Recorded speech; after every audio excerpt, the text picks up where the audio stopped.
Lynda Carter has been associated with Wonder Woman for many years, but did you realize her famous costume was nearly wholly different? Fans were unaware of the full significance of Carter's iconic costume, which included last-minute adjustments and secret design elements. Although she wowed onlookers with her strength and elegance, the intricacies of her star-studded outfit reveal a tale of creativity, debate, and unforeseen difficulties. What impact did her attire have on upcoming superheroes? What unexpected facts about wearing it did Carter disclose? Explore the fantastic details of Lynda Carter's Wonder Woman costume, secrets that will alter your perception of the Amazonian heroine forever. It was very dangerous. In addition to portraying a superhero, Lynda Carter lived up to the role, frequently risking her life. Doing stunts became a serious risk because of how much of her skin was exposed by her iconic Wonder Woman suit. Even essential action scenes entailed some risk without CGI and contemporary safety equipment. Her stunt double, Jeannie Epper, tried a helicopter stunt, but executives were concerned that the audience would realize it wasn't Carter. This was one of the most notorious incidents. Lynda courageously offered to perform the feat, dangling from a helicopter with few safety precautions, determined to maintain the illusion. Carter took matters into her own hands on other occasions as well. She regularly acted out action sequences that now would call for elaborate special effects or a skilled stunt crew. But since losing Carter to an accident would have been disastrous, producers were frequently caught between highlighting her commitment and safeguarding their star. In retrospect, Carter's fearlessness gave the part an unquestionable realism that solidified her as the ultimate live-action Wonder Woman. A new spin on things. Diana Prince's stunning transformation sequence, in which she transformed into the Amazonian warrior with a single spin, is among the most memorable aspects of the Wonder Woman television series. However, the original design did not include this legendary moment. Lynda Carter would spin as the image slowly changed into her Wonder Woman attire in the first few episodes, which employed a slow-motion fade effect. Despite being aesthetically beautiful, this approach was expensive and time-consuming, requiring exact edits and special effects that strained the show's budget. Ultimately, the production crew decided on a more efficient strategy. Diana's spin was executed at standard speed, with a blinding flash of light concealing the alteration. In addition to saving money, the simple effect became a hallmark gesture that fans loved. It's interesting to note that Carter was the one who thought of the spin. She proposed that a single, exquisite twirl would make the transition appear lovely and mystical, drawing inspiration from dancers. The outcome? It was a straightforward but effective change that children worldwide copied in their living rooms. Costume change. Fans were outraged when ABC canceled Wonder Woman after its first season, but the show was given another shot when CBS took it up. However, the new network had some significant alterations in mind. Diana and Steve Trevor fought Nazis in the first season, which took place during World War II. However, CBS sought a more contemporary approach to appeal to a current audience. This required reimagining essential components, such as Wonder Woman's outfit, and moving the plot to the 1970s. Subtle design changes gave her a modern, fresh appearance while maintaining the traditional red, blue, and gold combination. Sleeker, more streamlined aesthetics replaced the World War II-era embellishments. Even the backdrop changed significantly. Diana Prince was now a federal agent in contemporary America rather than a wartime spy. The change made new stories and antagonists possible, which gave the new adventures of Wonder Woman a new flavor while maintaining the series' allure. 70s chic. In addition to new plots, Wonder Woman's wardrobe represented the transition from the 1940s to the 1970s. The symbol on her chest was the most apparent modification. The elaborate winged eagle design of the World War II edition represented her struggle against the Axis powers and her sense of patriotism. However, the creators changed the breastplate to a sleeker golden insignia with stripes that resembled palms when the show moved into the current day. In addition to giving the group a more modern vibe, this revamp inadvertently kept them rooted in the disco period. Notwithstanding the modification, the makeover aided in bridging the gap between the series and the developing Wonder Woman in comic books. DC Comics eventually adopted this strategy, honing the emblem into the recognizable W we now identify with the character. Although some purists favored the previous appearance, the revised suit strengthened Wonder Woman's standing as a pop culture figure for a new generation, which made her feel more relevant to the times. Belts and bracelets. Lynda Carter's Wonder Woman differed from her comic book version regarding how her costume affected her abilities. In the comics, her bracelets served a secret purpose in addition to providing protection. They restrained her tremendous Amazonian might. She can become uncontrollably powerful in their absence, about the psychological theories of her creator, William Moulton Marston. However, the TV program adopted a different strategy. The series clarified that Wonder Woman's golden belt was the secret to preserving her Amazonian powers in the outside world, rather than the bracelets controlling her strength. She would lose her superhuman power if the belt were taken off. In a live-action program, this modification made sense because it streamlined the lore and eschewed unduly intricate explanations. Most viewers welcomed this rendition, even though purists might have noted the difference because it preserved Wonder Woman's legendary beginnings while giving the live-action version a more grounded feel. Special bracelets. In addition to being a fashion accessory, Wonder Woman's bracelets were vital to her defense equipment. She was able to deflect bullets easily and energy blasts because of them, which were made of a metal known in the program as feminism, a slight variation from the comics Amazonium. But it took some ingenious practical sleight of hand to accomplish this impression on screen. Due to the lack of computer-generated imagery in the 1970s, the production teams simulated bullet deflections using tiny explosive squibs fastened to Lynda Carter's bracelets. A concealed remote control inside her clenched fist allowed her to discharge these pyrotechnic charges at precisely the proper time. The effect was risky. Any malfunction might have resulted in severe burns or injuries, but it was also aesthetically pleasing. Carter performed the scenes expertly despite the dangers, giving Wonder Woman's excellent reflexes an additional degree of reality. Contemporary special effects have superseded such dangerous methods, but one of the many reasons Carter's portrayal is still cherished is her commitment to truthfulness. Original costume, Kathy Lee Crosby. A different Wonder Woman was on film before Lynda Carter wore the recognizable red, blue, and gold ensemble. Kathy Lee Crosby, a former tennis player who is now an actress, starred in a TV film 1974 that was a pilot for a possible television show. But this rendition of the Amazonian warrior did not resemble the one in the comic book. Crosby looked like a cross between Daredevil Evel Knievel and ABC's popular show The Bionic Woman, since she wore a patriotic red, white, and blue jumpsuit instead of the iconic tiara, star-spangled shorts, and bustier with the eagle painted on it. Unlike Carter's Diana, Crosby's persona was more of a secret operative than an Amazonian warrior because she lacked superpowers. Despite the pilot's lack of success, it set the stage for the more accurate version that debuted a year later and featured Carter, who perfectly captured the appearance and personality of the comic book character. Crosby's rendition is now only a minor detail in Wonder Woman's television history, an intriguing what-if scenario that never really took off. Wild Wild West. Wonder Woman was thrust into a Wild West adventure unlike anything she had ever experienced in the Bushwhackers episode. The episode included a unique combination of six-shooters, cattle rustlers, and Nazis. Yes, even in the Old West. However, galloping across rough terrain wasn't entirely appropriate for her renowned superhero costume. According to Roy Rogers, the legendary cowboy who appeared as a guest star in the episode, the original Wonder Woman costume was too cumbersome for riding a horse.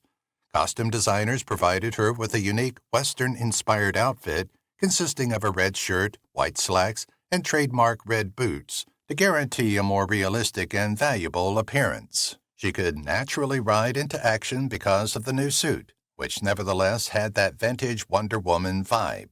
Even in a cowboy setting, the episode demonstrates Wonder Woman's versatility and is still one of the most unique in the series. Wonder Wetsuit. Despite Wonder Woman's bravery, even superheroes have wardrobe catastrophes. Like Madonna or Cher, costume designer Donfeld, just Donfeld, originally created a patriotic bikini for Diana's undersea adventures. The issue? It was challenging to keep on while filming, which could have resulted in a wardrobe catastrophe. The production team didn't want to take the chance, even if teenage lads all over America could have been ecstatic. Instead, they unveiled a blue wetsuit with white stars that showcased Wonder Woman's characteristic colors while keeping things safe. Despite being a change from her typical look, the wetsuit swiftly rose to prominence as one of the most iconic alternate costumes from the program. It's also likely that Lynda Carter could make a potato sack look glitzy, so the Amazonian princess had no trouble sporting a star-studded wetsuit.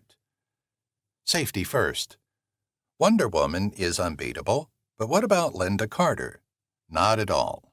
Setting a good example in terms of safety was crucial because the program had young audiences who looked up to her. Diana dressed appropriately for riding a motorcycle rather than relying solely on her Amazonian abilities. To ensure she looked fashionable while being safe, the costume department created a modified version of her wetsuit, complete with goggles and a helmet. However, it didn't end there. Wonder Woman's decision to start skating was one of the most surprising developments in the series. You heard that correctly. She tore up pavement like an authentic icon from the 1970s in one episode. She demonstrated that even superheroes take precautions by wearing a gorgeous red and gold helmet and matching arm pads to keep things in check. Wonder Woman reinforced the idea that even real-life heroes should always protect themselves by making safety appear cool, whether she was riding a bike or aboard. Although Lynda Carter's Wonder Woman costume is famous, her performance was remarkable for many other reasons. In every detail, from Wonder Woman's beginnings to her influence on popular culture, contributed to the development of the modern superhero. Lynda Carter's Latino roots. In addition to being a turning point for female superheroes, Wonder Woman subtly brought diversity to the role when it debuted on television in 1975. Few people knew that Lynda Carter's mother, Juana Cordova, was Mexican, even though many believed she personified the archetypal all-American heroine. Carter's portrayal was revolutionary because it gave a figure who is typically portrayed as having European ancestry a multi-ethnic perspective. When Hollywood struggled with representation, Carter's Wonder Woman quietly represented a broader cultural identity. Her Latina origin made her a role model for young girls of many ethnicities, even if the show never specifically acknowledged it. Carter has discussed her pride in her lineage and how it influenced her portrayal of Diana decades later. She was a representation of inclusivity and strength, not just a superhero. Her portrayal of the character is still among the most adored today, demonstrating that Wonder Woman's appeal cuts over national boundaries and cultural boundaries. Diana Prince mattered too. Diana Prince, Wonder Woman's alter ego, was equally significant to Lynda Carter as her costumed counterpart. She fought against Warner Brothers' efforts to make Diana a flat, defenseless figure. Carter told the filmmakers, "This is nonsense. I don't want to do this." Carter claimed Diana was the secret to making Wonder Woman approachable, saying, "She's capable. She has a personality." Audiences wouldn't comprehend the Amazon warrior's heart and mind without her.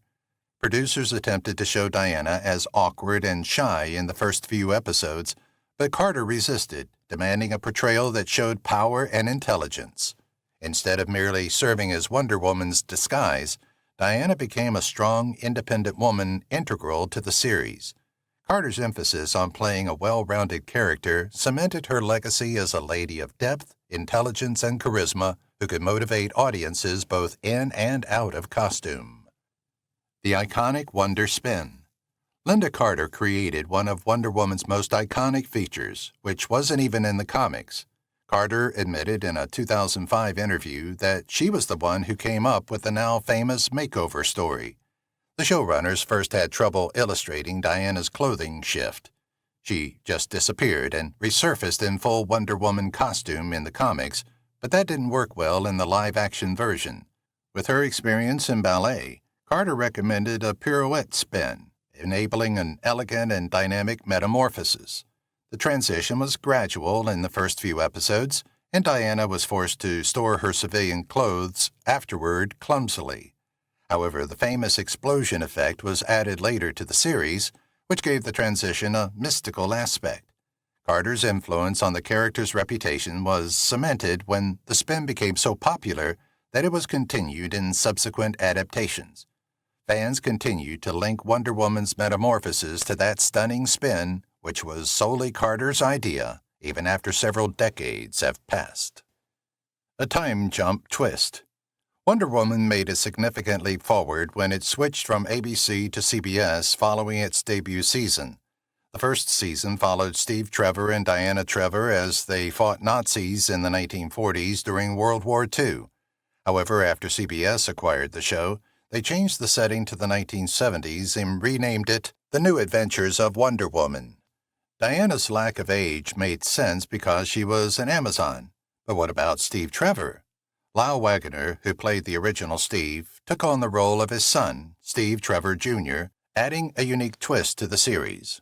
Alongside Steve Jr., Wonder Woman was a government agent in this alternate chronology, fighting against Cold War-era enemies rather than Axis powers. The time shift drastically altered the show's tone, bringing a more contemporary espionage-inspired feel. The shift allowed Wonder Woman to adapt to modern challenges, which kept the program intriguing and new for a new era, even though some viewers missed the wartime backdrop. Broke before fame. When Lynda Carter landed Wonder Woman, she was practically broke and not simply waiting for her big break.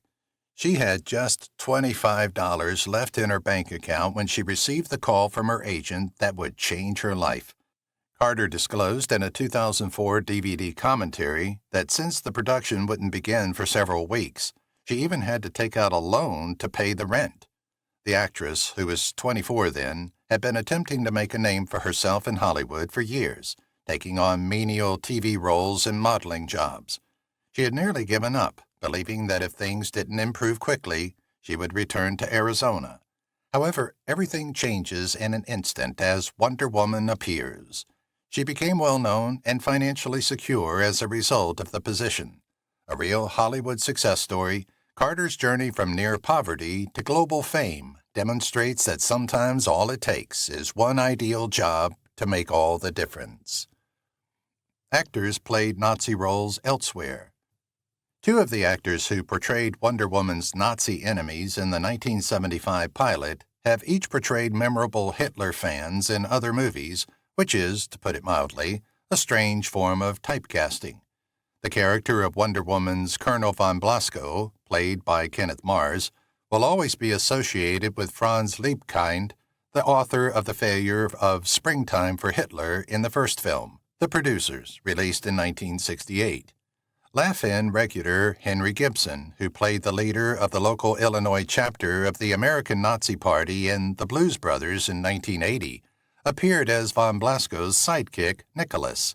Interestingly, Gibson, not Mars, has a Wonder Woman scene inside a large birdcage, where he chooses a carrier pigeon to deliver a message.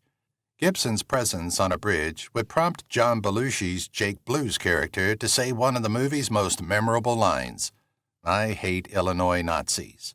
In The Producers, the character of Franz Liebkind had a sizable collection of carrier pigeons, and his favorite bird was called Adolf.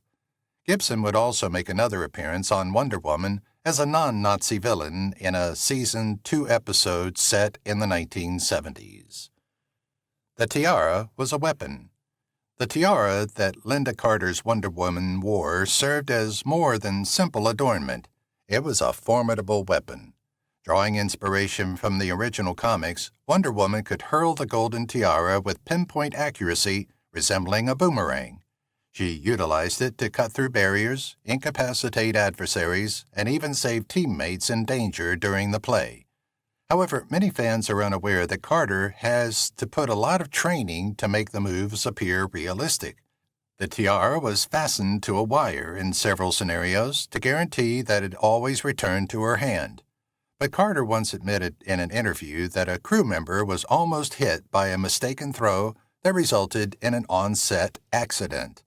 Notwithstanding the difficulties, the tiara weapon became a memorable element of the action scenes in the program. This creative element distinguished Wonder Woman from other superheroes of the day and demonstrated that her accessories were as strong as her. The tiara, which many fans recall as a representation of royalty, served as a weapon of justice in Carter's hands, enhancing her bold image as the most adored superheroine on television. Wonder Woman led the way.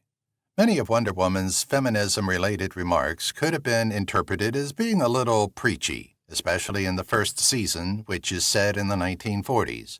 However, Carter believed that to lessen the persistent gender discrimination on television, Wonder Woman's fervent attitude was essential. In the TV movie commentary, the actress stated, "At the time, you had to go to the extreme to get somewhere in the middle in fighting for women's rights." In the end, the success of numerous actresses and series creators was primarily due to Wonder Woman's feminist stance. "I don't think we would have seen Roseanne Barr on television or a lot of future things that occurred without Wonder Woman leading the way," said executive producer Douglas S. Kramer, who would later produce hit shows like Dynasty and The Love Boat. Deborah Winger mocked her role. Over the last few decades, Lynda Carter has embraced her Wonder Woman heritage, but actress Deborah Winger hasn't exactly done the same. Winger portrayed Wonder Woman's younger sister Drusilla, also known as Wonder Girl, in the first season of the series set during World War II, before landing her most well-known movie roles, Urban Cowboy, Terms of Endearment, An Officer and a Gentleman. Winger appeared to take issue with her inferior standing on Wonder Woman when she appeared on The Late Show with David Letterman in September 1993. She said that her costume was a bit more fragile than Carter's. Additionally, she included a mildly disparaging allusion to the then-current BCCI controversy. In 1992, Lynda Carter's husband was charged with fraud but later found not guilty. At the end of the interview, Winger removed her dress to expose a skimpy Wonder Woman costume underneath, so it didn't matter if she was making light of those complaints. Winger left a stunned Letterman in her wake as she rushed up the aisle of the Ed Sullivan Theater for one memorable exit while Paul Schaefer and the CBS Orchestra played the well-known theme song. Lynda Carter preferred the modern look. Lynda Carter was happy to see the Wonder Woman series move from the 1940s to the 1970s. She felt that her interpretation was more captivating and sympathetic to modern audiences due to modernization. Carter believed viewers found it more challenging to take Wonder Woman seriously because of the first season's campy aspects, including overblown antagonists and theatrical language. Carter was able to present Diana Prince as a self-assured, perceptive agent rather than merely a superhero in disguise by switching to a more action-packed, espionage-themed plotline. Instead of depicting Wonder Woman as a comic book caricature, she regarded this as a step toward making her a tangible feminist symbol. Her commitment to portraying the part with authenticity instead of humorous exaggeration contributed to the character's status as one of television's most recognizable heroines. Admirers valued Carter's dignified embracing of the part, which elevated Wonder Woman beyond a costume to a potent representation of female strength. Better storytelling with more in-depth character development and significant experiences was also made possible by this change. Carter's dangerous helicopter stunt. Lynda Carter's commitment to her part went well beyond simply giving strong performances. It also included risky stunts. Wonder Woman had to hang from a helicopter as it sailed through the skies in a scene from the second season episode Anschluss 77. Carter believed that the illusion was destroyed because it was evident that the person hanging from the airplane wasn't her, even though the stunt coordinator had first assigned a double. She insisted on performing the stunt herself, determined to make the scene realistic. The network was unhappy with this move since Carter was the show's face, and any accident could stop production. Despite the dangers, she clung to the chopper, holding on while the cameras rolled. Despite successfully finishing the scene, she later acknowledged that she had significant issues with the studio's executives.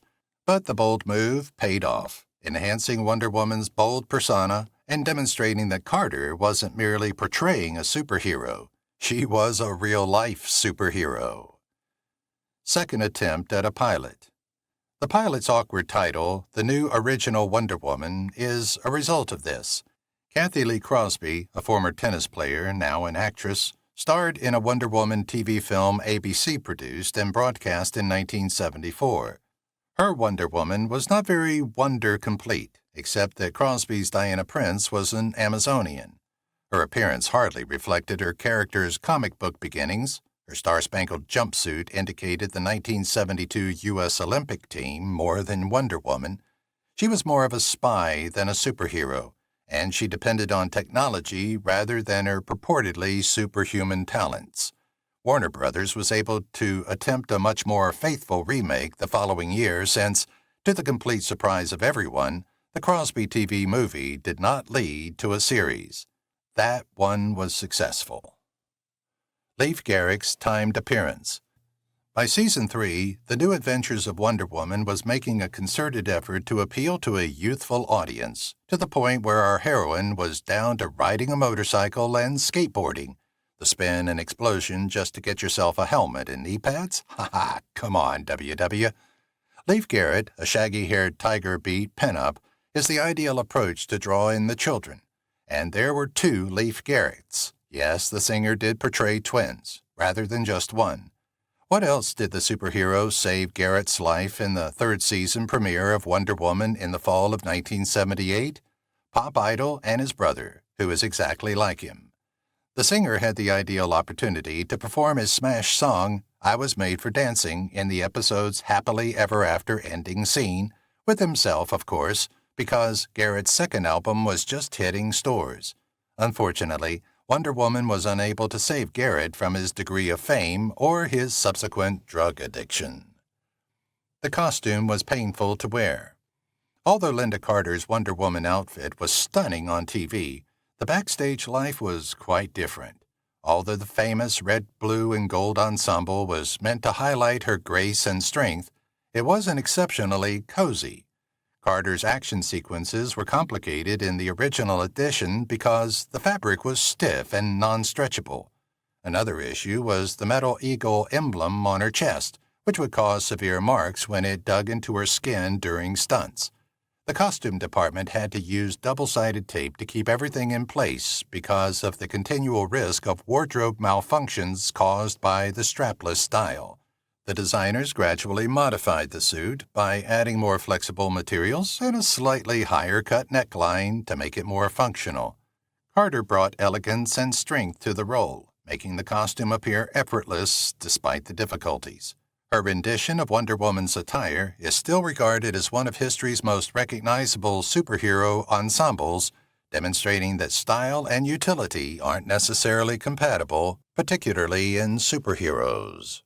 She has never worn a skirt. Although she appears to be wearing a skirt in a few photos, the clothing is culottes, split pants that range in length from thigh to knee. It was never a skirt, clarifies Leclerc. The garment was shortened throughout time and on multiple occasions, but it's so flowy and loose on the bottom that it flows in the early versions like a skirt. Sometimes it's because of taste, and other times because it's easier to draw. It did start from a form of elaborate shorts, Leclerc explains. According to Leclerc, the character's creator, William Moulton Marston, and his wife Elizabeth, who served as her model, both disapproved of the original outfit design since it had a fully Grecian look with sandals. He insisted on boots instead of the recommended sandals, and she felt that a skirt was unsuitable for fighting. Interestingly, after she had an image makeover, sandals finally appeared on the cover of the 1951 edition. The creator invented the lie detector. When William Moulton Marston saw that people's blood pressure increased while lying, he created one of the earliest modern lie detector tests. He published his research in 1917 after building the first iteration in 1915. It is not surprising that Marston, who was an early advocate for women's rights in addition to his work with the government and police, drew inspiration for Wonder Woman from his deep understanding of Greek and Roman mythology. Wonder Woman's mother, Queen Hippolyta, created her out of clay and brought her to life. In the post-New 52 era of the last few years, Wonder Woman became the daughter of Zeus proper, but as part of the ongoing rebirth storyline, she has discovered that her past is a lie and is attempting to uncover the truth. Later writers would add that the Olympian deities gave her powers that reflected her original description: beautiful as Aphrodite, wise as Athena, stronger than Hercules, and swifter than Mercury. She was a reformer of criminals. Superman was dangling criminals by their ankles over the edge of buildings. Before the Comics Code authority, Batman possessed guns in the early days of superheroes, and censorship struck the comics industry in the mid-1950s. The creator of Wonder Woman believed that his adored figure was composed of a more rigid moral code. Nor was she planning to murder anyone. That would be different many, many years later. LeClaire states, she had this thing that other superheroes didn't do in her era. She was looking to reform them. Especially with the female supervillains, she takes them over to Reform Island, also known as Transformation Island, and tries to get them rehabilitated back to their true nature of women, which Marston believed was a superior nature and, like many suffragettes, thought was the only recipe for peace, women being in charge of society. She's the original Wonder Girl. Like the Superboy series, which examines Superman's early years, DC Comics chose to tell some adolescent Wonder Woman adventures back in the 1950s. The Wonder Woman concept was so popular that the film decided to make Wonder taut after losing another generation. She's adorable, LeClaire remarks. This triage confused other DC writers, who thought one of them was Wonder Woman's sister. It's Wonder Woman as a baby, just a little kid in a costume. They wanted to show all three of them together, so the writer, Robert Kanigher, devised a weird idea where her mother could splice the film together and show them simultaneously. It was an imaginary tale as if all three ages of Wonder Woman had an adventure together. The later Donna Troy was created from that internal misunderstanding about who the first Wonder Girl was, LeClaire says. Wonder Girl had a skirt, but Wonder Woman did not. It's much later that she gets that armored skirt that she has in the recent Batman vs. Superman film, which is starting to become her new predominant look. It does throw back to the flowiness of the original costume, but has this other military strength aspect to her that we've come to expect from her in the last 30 years. Wonder Woman lost her powers. In a contentious plot from the late 1960s, Wonder Woman chose to stay in the human realm by willingly giving up her superpowers. When the comic book industry experimented with new storylines, DC sought to reimagine Diana Prince as a more realistic figure. Diana became a proficient martial artist without her Amazonian power, mastering espionage and hand-to-hand combat skills. She even started a boutique, complementing the decade's interest in modern fashion. Some readers found this version of Wonder Woman intriguing, but others were sad that she had lost her special powers. Writer Gloria Steinem, a vocal feminist, protested the modification and maintained that Wonder Woman should continue to symbolize empowerment because the plot was so contentious. In the early 1970s, DC finally returned her superpowers and iconic costume in response to public outcry. This peculiar stage of Wonder Woman's development is still considered one of the most contentious, demonstrating how even superheroes are susceptible to shifting societal trends. Gloria Steinem restored powers. The famed feminist grew up loving Wonder Woman. After she got Ms. Magazine rolling in December 1971, she got permission from DC to put her favorite childhood icon on the July 1972 cover with the tagline, Wonder Woman for President. She had previously run for the Oval Office in a storyline set 1,000 years in the future, published back in the 1940s. Gloria Steinem put her on the cover in her classic bathing suit and tiara look and asks DC what was going on with Wonder Woman at the time, Leclerc recalls. The classic costume also came back in 1975 with the debut of the TV series starring Lynda Carter. She was horrified to find out she had no superpowers. She said that could not stand. Girls and women needed to know about the strength and power that was Wonder Woman as a superhero, so based on that, we put her back into her classic mode.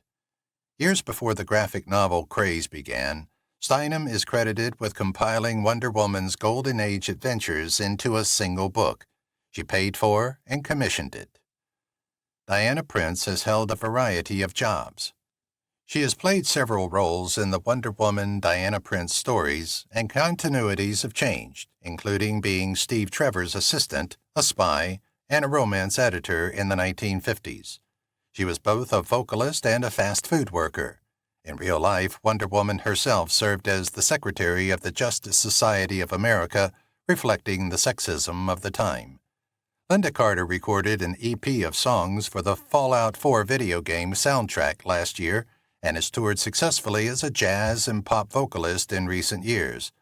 There was a great questionnaire in the back of All-Star Comics number 11, says Leclerc, and it said, should Wonder Woman be allowed, even though a woman, to become a member of the Justice Society? So they put it up to the kids to vote, and what's crazy is that by an 8-1 margin, they all voted in favor of it. And of course, they put her in as secretary. There have been several Wonder Woman. Although Diana is the Wonder Woman, she has had numerous incarnations at different points throughout her career. Leclerc said she passed away because of her brashness, but Orana defeated her in 1978 when she fought for the championship.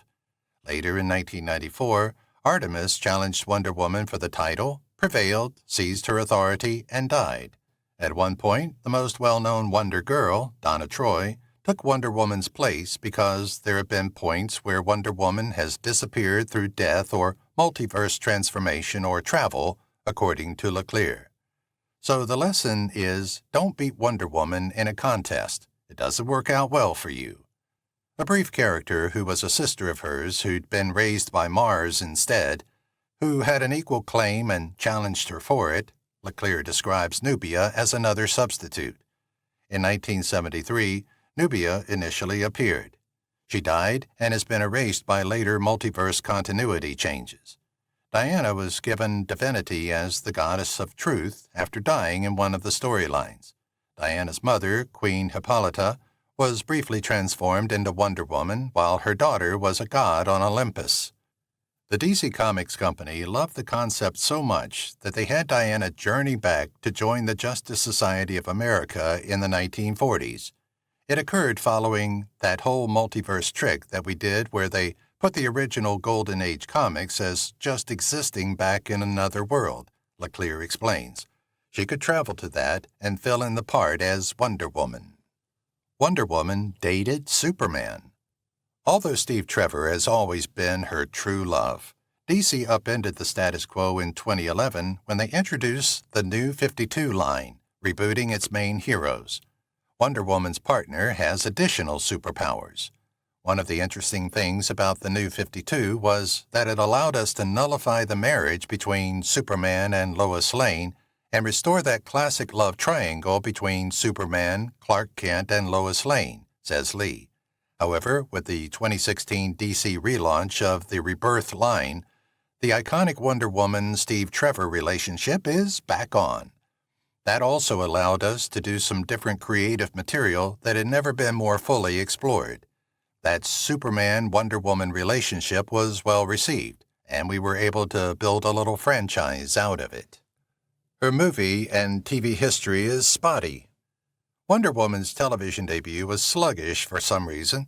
The first effort at a Wonder Woman series was a failed attempt in 1967 to show her as the young daughter of a conventional matriarch who does not understand why she does not want to simply settle down with a man, in contrast to Batman or Superman, who made their appearances in 1940s serials. Don't miss the awkward teaser.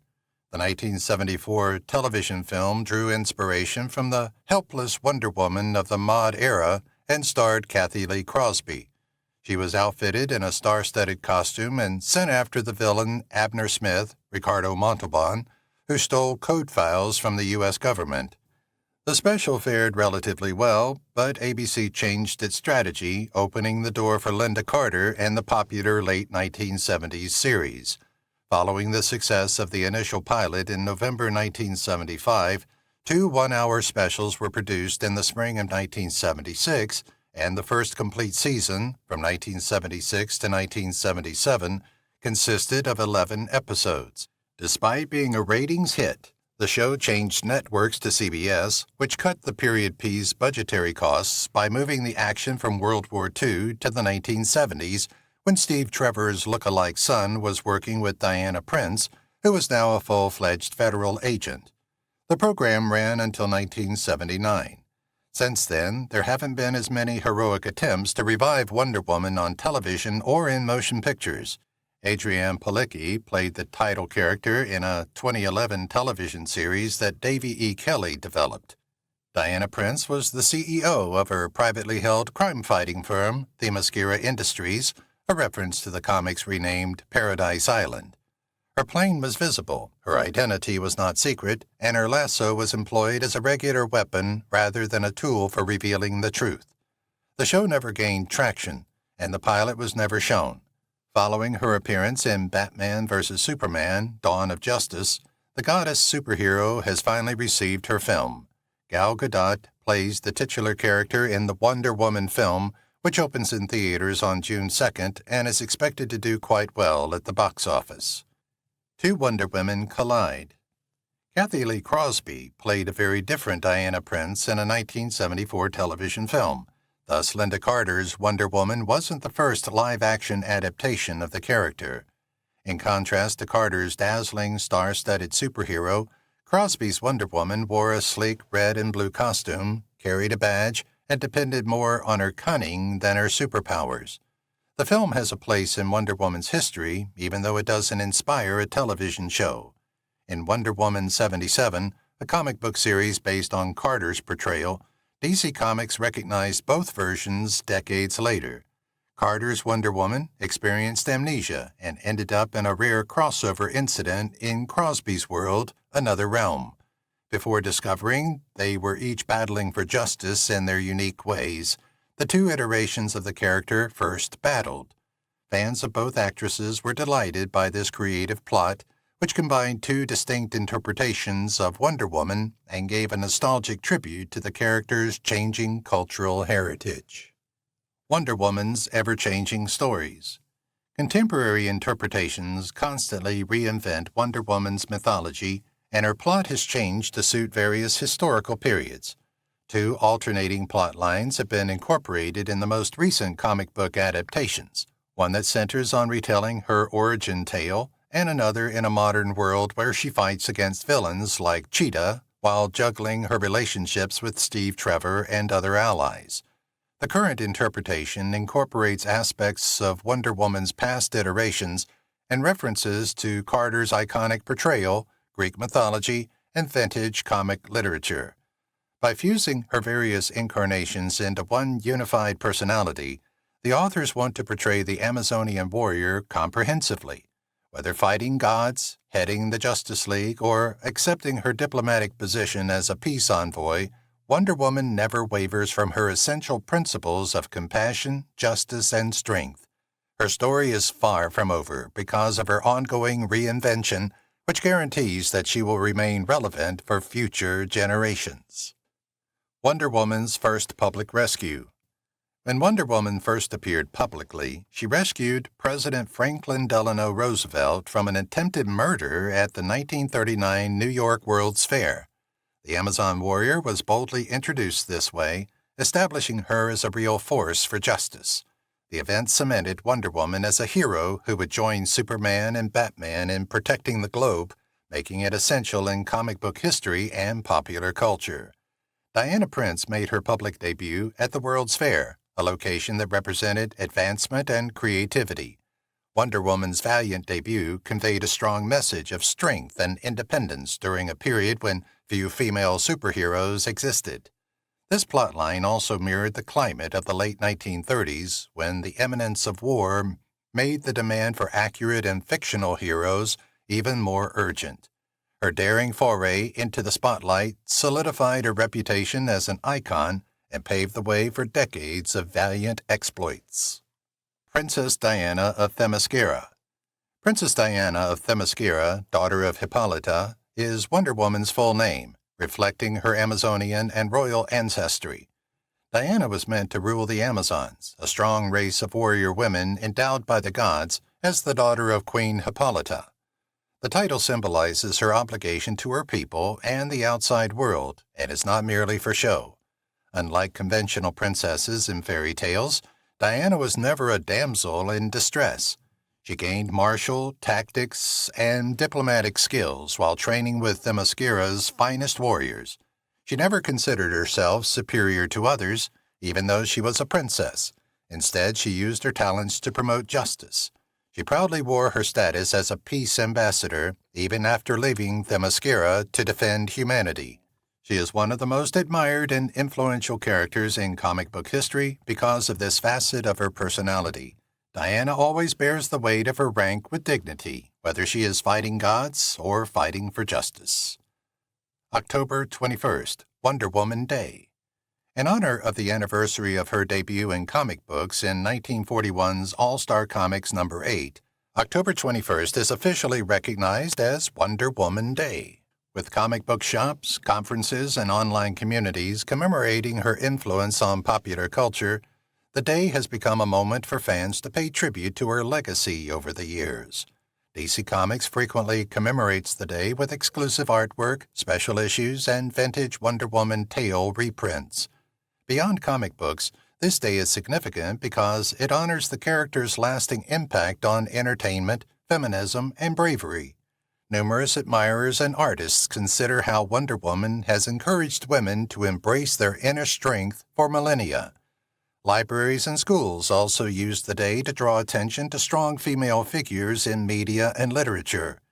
Every year, Wonder Woman Day serves as a reminder that she is more than simply a superhero. She is a universal representation of bravery, equality, and justice, demonstrating how powerful her legacy is. Themyscira, a hidden paradise. Themyscira, Wonder Woman's home, is a magical island shielded by heavenly enchantment and hidden from human view. The Amazons dwell peacefully in this paradise, unaffected by corruption, greed, or conflict.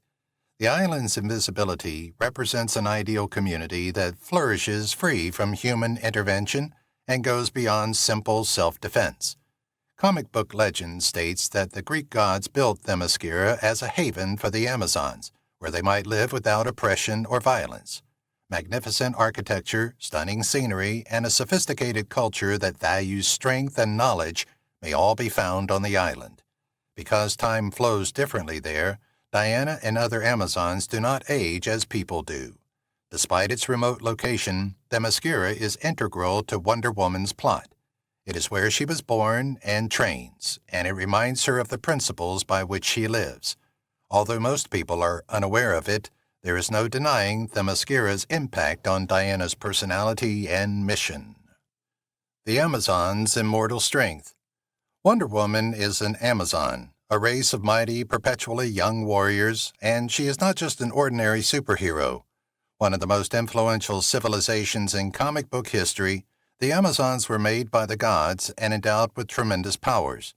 Diana was born with strength, agility, and wisdom much above the capabilities of average humans, in contrast to other heroes who acquire their abilities through accidents or scientific experiments. Because the Amazons devote their lives to learning leadership, philosophy, and fighting techniques, Wonder Woman has physical strength, intelligence, and empathy. They may concentrate on honing their abilities without worrying about losing time because they are immortal.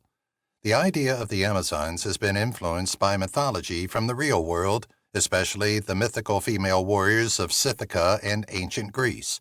Even though Diana is the most well-known Amazon, Her sisters, Artemis and Donna Troy, also exemplify their people's fantastic heritage. Their impact goes beyond Themyscira. They helped to mold Diana into the modern-day heroine. A World Without Men. The fact that Wonder Woman grew up on an island devoid of men is among the most intriguing parts of her past. Since only women live in Themyscira, Diana was raised in a culture where gender equality was not a question, but the cornerstone of their existence. The Amazons have always led and guarded their paradise without outside intervention, in contrast to the outside world where women have had to struggle for their rights. When Diana eventually left Themyscira, her unusual upbringing influenced her perspective. She carries herself in the human world with such strength and confidence because she was never trained to believe she was weak or inferior. The lack of men in Themyscira also allowed the character's authors to subvert gender norms by depicting a society in which women were the builders, fighters, and leaders. Diana was a hero unlike any other because she brought the ideals of equality, fairness, and compassion with her when she joined the world of men. Dr. Psycho, a twisted foe. Over the years, Wonder Woman has encountered numerous antagonists, but Dr. Psycho, a cruel telepath with intense animosity toward women, is among her most unsettling foes. Dr. Psycho is a brilliant manipulator who uses his mental skills to influence minds and cause mayhem, unlike many comic book villains who rely on physical strength or technology. Since his 1943 debut in Wonder Woman No. 5, he has remained one of her most psychologically unsettling enemies. He is a distinct and unnerving foe because of his ingrained misogyny, which runs against Wonder Woman's values of justice and equality. Dr. Psycho is shown as a combination of villainy and dark humor in contemporary adaptations, such as Harley Quinn, the animated series, which further solidifies his status as one of Wonder Woman's most notorious adversaries. He is especially deadly because of his capacity to access people's subconscious minds, demonstrating that not all villains use physical force, but rather target the mind. Dr. Psycho is a very special threat since, unlike Lex Luthor or the Joker, his threat is rooted in his psychological warfare.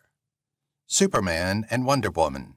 Even though Wonder Woman and Steve Trevor are frequently regarded as soulmates, she and Superman were once romantically involved. DC Comics has explored a romantic relationship between the two strongest heroes in the universe over the years. Superman as an alien and Wonder Woman as an Amazon were interesting since they both experienced being outsiders. Both were aware of the weight of great authority and the associated responsibilities. Their romance was further examined in DC Comics' The New 52 reboot, when they became lovers and even engaged in combat. Their partnership was not complex, though, as Wonder Woman's dedication to her Amazonian roots and Superman's human connection through Lois Lane occasionally caused their goals to diverge. Ultimately, even if their romance provided an engaging plot, it further proved that love isn't always sufficient, mainly when duty demands it. Whether they were a good fit or would have been better as allies is still one of the most hotly contested issues in comic book history. Dr. Psycho's real-life inspiration. The idea that Dr. Psycho was based on a real-life individual from the life of Wonder Woman author William Moulton Marston is among the most terrifying things about him. Marston was a writer and psychologist passionate about feminist theory and gender studies, but also had his detractors. According to reports, Dr. Psycho was modeled after one of Marston's academic rivals who vehemently disagreed with his progressive stance on women's liberation. As a hideous parody of misogyny, Dr. Psycho was invented by Marston to symbolize the actual opposition to the notion of strong, autonomous women. This explains why the figure of Dr. Psycho is frequently portrayed as detesting women and attempting to manipulate them through his abilities. Marston ensured that Wonder Woman's efforts were not only against imaginary foes, but also against the social obstacles women faced by incorporating these real-life aspects into his stories. His narrative decisions elevated Wonder Woman's comics beyond mere amusement to a message about feminism and the continuous struggle for equality. The name Suprema. When creator William Moulton Marston originally envisioned Wonder Woman, he sought a name that symbolized her strength, superiority, and divinity. Early drafts of the character called her Suprema, the Wonder Woman. Wonder Woman is now the official name of the most renowned Amazon in the world. But finally, Suprema was abandoned in favor of Wonder Woman, which was more straightforward and robust. The modification was probably made because DC Comics wanted Suprema to differentiate herself from her male counterparts, and she sounded too much like Superman. In the end, readers responded more favorably to the term Wonder Woman since it highlighted both her remarkable skills and her inspirational personality. Interestingly, some unutilized early Wonder Woman designs had her wearing a cape and a much more conventional superhero outfit, similar to Superman's. Her appearance changed throughout time to become the recognizable, renowned red, gold, and blue armor. Her path to becoming one of the most recognizable superheroes of all time began with this name change, the first of many changes. The first Wonder Woman movie. Wonder Woman took a little longer to make her live-action debut than Batman and Superman, who had already been adapted for cinema and television. In 1974, her debut television film was released, with Kathy Lee Crosby playing the lead. But this was a far different Wonder Woman than the comic book figure that fans were familiar with. Crosby's Wonder Woman lacked many of the Amazonian abilities that made the character unique, and she wore a more subdued jumpsuit in place of the iconic red, gold, and blue costume. Originally meant to be a pilot for a possible series, the film fell short of capturing the spirit of the adored protagonist. The project didn't proceed because fans weren't impressed with the revisions. Luckily, Lynda Carter was chosen to play Wonder Woman a year later, and the renowned Wonder Woman television series debuted in 1975. The most adored live-action portrayal of the character is still Carter's, demonstrating that sometimes it takes 2 tries to get it right. Not only did Wonder Woman influence popular culture, but Lynda Carter also rose to fame. Beyond the tiara and cape, she has an interesting life full of surprises and fantastic tales. She won beauty titles. Lynda Carter was attracting attention on the pageant stage before enthralling viewers as Wonder Woman. She competed in the worldwide Miss World competition and ranked in the top 15 after winning Miss World USA in 1972 while representing Arizona. Carter, however, stood out due to her knowledge and charisma, which went beyond appearances.